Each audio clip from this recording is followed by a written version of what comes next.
Jim Thorpe, the original super athlete. Hello, friends. This is your host. And in this episode of Great Olympic Moments, we go back to the 1912 Stockholm Olympics and meet an American called Jim Thorpe. In 1912, the Summer Olympics were held in Stockholm, Sweden. It was the sixth edition of the modern games, but the first time they were held in Europe. America came to dominate these games, winning 23 gold medals. And one man was responsible for many of those victories. That man was Jim Thorpe, arrived in Stockholm having already been a star at the 1904 St. Louis Olympics. There he had won gold in the decathlon and the pentathlon.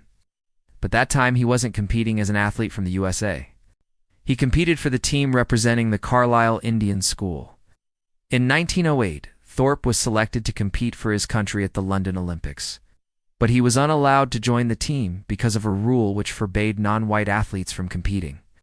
When the U.S. Olympic Committee tried to change the rule, they were unsuccessful, so Thorpe refused to compete for them. Instead, he played professional baseball for several teams.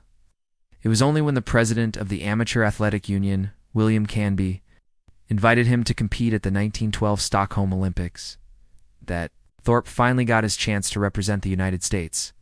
There are many famous images from the 1912 Olympics, like that of the Swedish runner who took off his sweater during the race or the Australian team being awarded. They're medals by King Gustavus, but one image stands out more than any other. That of the American flag waving in the wind at the top of the medal podium with Jim Thorpe standing proudly next to it.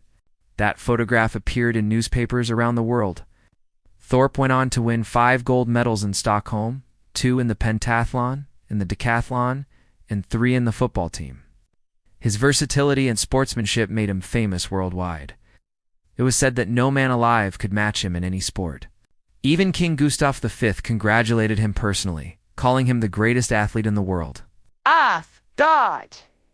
After returning home, Thorpe was given a hero's welcome.